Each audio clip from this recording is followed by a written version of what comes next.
Okay, welcome to Pre-Calculus of Day 1, 5.4 notes. We'll be talking about the sum and difference formulas. This first formula that appears on your screen, I will be referring to several different times throughout this video. Okay, so what this essentially is it allows us to take an angle that we cannot find on the unit circle, which usually is a special right triangle, and it allows us to find the exact values of these. So, and of course the advantage of that is you actually have something that doesn't have to be a rounded decimal.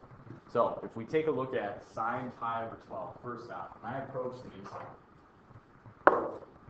I oftentimes, again, I've talked about this before with radians. Oftentimes I do not think about things with radians. So I'm going to change this quickly to degrees, and then that should help us find these a lot easier. So remember, pi is equal to 180. So really this one here would be equal to sine, and then 180 divided by 12 is going to be 15. Okay. So sine 15, well, how do you change that into a sum or difference formula? If it's 15, the way that you can find 15 using special right triangles or special angles is going to be 45 and 30.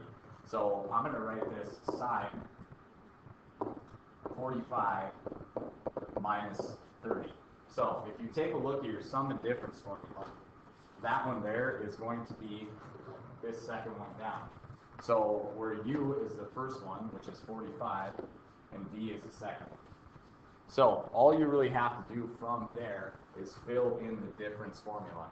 So I have sine u, in this case it's 45, and then I have cosine v, which is 30, and that's going to be minus cosine u, which is 45, and then sine v, which is 30. And I wrote that. Okay, so once you get those, you can replace those with, well, what they're equal to on the unit circle. So if we have 45, we're talking about the y value, which is the square root of 2 over 2. Then we have cosine of 30, which is the square root of 3 over 2, minus cosine 45, which is the square root of 2 over 2. And then the sine of 30, which is half. Okay, so the best thing to do from there is just to break this down as far as you can go. So we would have the square root of 6 over 4 minus the square root of 2 also over 4. So in fact, that would be a completely legitimate answer there. But I'm going to go ahead and I'm going to put the whole thing over top of 4. So really the sine of, and if we go all the way back to its original form, the sine of pi over 12 would be equal to the square root of 6 minus square root of 2 over 4. A way you could check that to make sure this is correct is you could go ahead and you could find out what this decimal would be rounded in a calculator, and then you could also type this in, making sure your mode is radians, and see if we get a matching decimal, and we would here. Example 2, cosine of 75. So if you take a look at cosine of 75 again, what can you break that up into to make it into special right triangles? So if you think about it, if you use a 45 and a 30, and you add them together, so I'm going to write cosine of 45 plus 30. And then I'm going to take a look at my cosine. It would be a sum formula. So it'd be cosine u, cosine v, where this is u and this is v, cosine u, which is 45, cosine v, which is 30. Try to fit this in here without having messed with my space. I apologize. That should be subtraction. And then you have your sine and your sine u, which is 45, and your sine v, which is 30. Okay, so once we have those, we go back to exactly the same thing we had done before, which is you take a look at your unit circle. You would get the square root of 2 over 2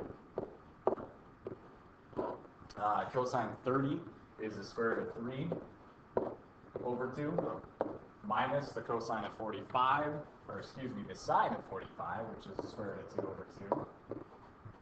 And then the sine of 30 degrees, which is 1/2. Okay, so basically you're back to the same thing. You have the square root of 6 over 4 minus the square root of 2 over 4. Let's write that out as one denominator, so that would just all be over 4. Of course, the way we can check this again, was to go ahead and type this into a calculator. So really you can see if these two match each other. And if they don't, well, you must have done something wrong. Okay, excellent. So if we take a look at something like this, here's what I'm gonna do. I'm gonna go ahead, I'm gonna draw two right triangles. One of them having the opposite side of 4 and the hypotenuse of 5. Okay, so that's what I'm gonna do. That is a U. That is what they designate the angle as a U. So opposite would be a 4, hypotenuse would be a 5. So if you recognize this from previous Pythagorean triangles, Pythagorean triples, this would be a 3. Now, it also indicates that this is going to be in the first quadrant. So indeed, all of these would be positive. The second one, which is a B, I'm actually going to draw that. It's supposed to be. So this is 90 degrees, if you didn't recognize that. And this would be 180. All right. So the triangle would actually go this way. So this is going to be a B. If I go ahead and I write this out, this is a -12.